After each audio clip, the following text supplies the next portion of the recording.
स्वागत है आप सभी का हमारे इस YouTube चैनल पे।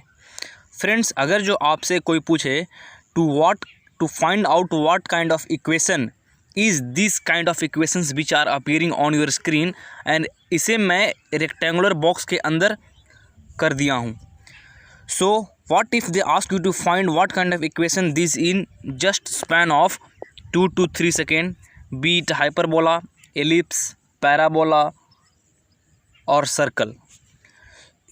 If you can find out what kind of equation this is, please pause the video, find out the equation and comment in the comment section below that what kind of equation is these three equations, and do let me know how much time you took to find out these answers.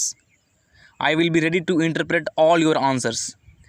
So in this video we are going to learn a super shortcut by which you will be able to solve these type of questions in a span of just 2 to 3 second. इस video में हम यही जानेंगे कि ये कौन type का equation है, इसे हम जस्ट 2 से 3 सेकेंड में इसके आंसर निकालेंगे। अब हम बढ़ते हैं अपने शॉर्टकट की ओर। जैसे कि फ्रेंड्स, हम एक नए सीरीज की शुरुआत कर रहे हैं जिसका नाम है हैशटैग शॉर्टकट, जो कि स्क्रीन पे अपीयर हो रहा है। इसमें मैं कई तरह के शॉर्टकट ला रहा हूँ जो कि various competitive examinations like NDA, navy, air force, JEE, CTET, BITSAT and many more competitive examination के लिए इंपॉर्टेंट हो सकता है। अगर आप इन सभी में से कोई एक कॉम्पिटिटिव एग्जाम की तैयारी कर रहे हैं तो please stay tuned in this video till the end, and please subscribe to the channel and suggest this to your friend whoever is preparing for any of the competitive examination. So जैसा कि friend यहाँ पे लिखा हुआ है, to find the equation in conic section means अगर जो आपको कोई इक्वेशन कहीं पे दिया हुआ हो और पूछे कि ये किस टाइप का इक्वेशन है, ये हाइपरबोला है कि पैराबोला है कि इलिप्स है कि सर्कल है, कोई और इक्वेशन है। सो इसके लिए आपको क्या करना है, देखिए यहाँ पे ट्रिक आपके सामने है। जैसे कि कोई इक्वेशन दिया हुआ है, ये इक्वेशन का फॉर्म देखिए, ये है, ये क्वाड्रेटिक फॉर्म में होना चाहिए। आपको ध्यान में रखना है कि equation should be always in quadratic form only. जैसे कि x square plus b x y plus c y square plus d x plus e y plus f is equal to 0। So this equation is quadratic form. तो इसके लिए सबसे पहले आपको B square minus 4ac निकालना है। तो इसमें हमारा बी क्या है, ए क्या है, सी क्या है। तो देखिए बी हो गया coefficient of x y, b हो गया coefficient of x y, x y का कोएफिशिएंट ये हो गया हमारा बी, ये हो गया बी, और ए हो गया कोएफिशिएंट ऑफ एक्स स्क्वायर, ए क्या हो गया हमारा कोएफिशिएंट ऑफ एक्स स्क्वायर, और सी हो गया कोएफिशिएंट ऑफ वाई स्क्वायर। सो यहाँ पे जैसे कि इस इक्वेशन में अगर जो हम देखें तो ए हो गया कोएफिशिएंट ऑफ एक्स स्क्वायर और सी हो गया कोएफिशिएंट ऑफ वाई स्क्वायर। सो इस इक्वेशन को हम फाइंड करने के लिए सबसे पहले हम बी स्क्वायर माइनस 4ac निकालेंगे, और इस निकालने के बाद हमें 4 केस बनते हैं, 4 केस बन रहे हैं। जैसे कि देखिए, अगर बी स्क्वायर माइनस 4ac, अगर b square minus 4ac greater than 0 हो, ये देखिए अगर यही B square minus 4ac find करने के बाद ये ग्रेटर दैन 0 आ गया वो वैल्यू, तो वो इक्वेशन सिंपली आप जस्ट 1 सेकेंड में टिक कीजिए, दैट इज हाइपरबोला ओनली। और अगर वो b square minus 4ac in the particular equation if it is coming at 0, then that equation is of parabola. But what if it is coming lesser than 0, जब ये less than 0 हो तो इसमें 2 case बनेंगे, वो आइदर सर्कल हो सकता है और इलिप्स का इक्वेशन हो सकता है। तो इसके लिए सबसे पहले हम देखेंगे कि क्या ए और सी बराबर है। अगर ए और सी बराबर है उस इक्वेशन में, मतलब कोएफिशिएंट ऑफ एक्स स्क्वायर और कोएफिशिएंट ऑफ वाई स्क्वायर, अगर दोनों बराबर हुआ then that equation is surely circle.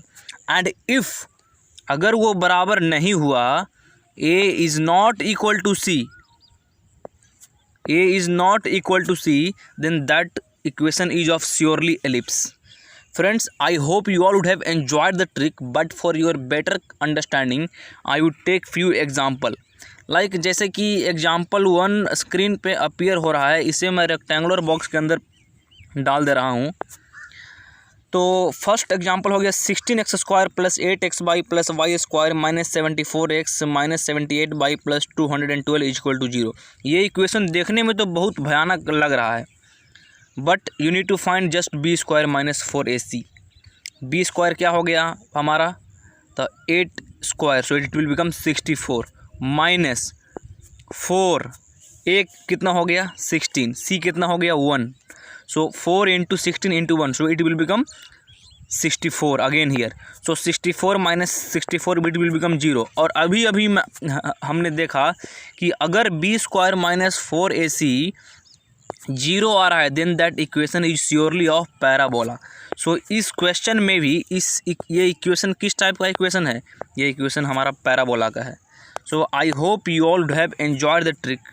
Now moving over to the second example which has appeared in your screen. I'll put it in a rectangular box first. In this example यहाँ पे दिया हुआ है 8x² plus 4xy minus 5y² minus 24x minus 2y is equal to 0। This equation again looks very complicated and it looks quite fear causing. So in this way again you will find b² minus 4ac। तो b² पहले b² निकालेंगे, so 4² to it will become 16 minus 4 a कितना हो गया 8 हो गया, सो a in this it will become 8। c कितना हो गया, यहाँ पे -5 है तो यहाँ पे -5 हो जाएगा। सो अल्टीमेटली अगर इसको हम सॉल्व करेंगे तो 4² 16 माइनस, और इसको सॉल्व करने पे आ रहा है 160 minus and minus it will become plus, so 16 plus 160 it will become 176 जो कि ग्रेटर दैन 0 है। अगर ये ग्रेटर दैन 0 था तो यहाँ पे क्या होगा, यहाँ पे देखिए अगर ग्रेटर दैन 0 आया तो यहाँ पे हमारा हो जाएगा this equation is of hyperbola. So in this case as well what is this equation representing, this equation is of hyperbola। I hope you all would have understood the trick and you also would have understood the example। So here I have few homework questions for you which are appearing on the screen। Please find out the answers for these homework question and comment in the comment section below, and the top answers would be pinned by me। And आप ये भी comment कीजिए कि अगला trick आप किस chapter पे चाहते हैं ताकि मैं उस चैप्टर पे ला सकूं और जिससे आपको आने वाली कॉम्पिटिटिव एग्जामिनेशंस जो कि मैं पहले मेंशन किया इसमें आपका बहुत हेल्प मिल सके। So thank you friends for tuning till the end. Thank you. जय हिंद।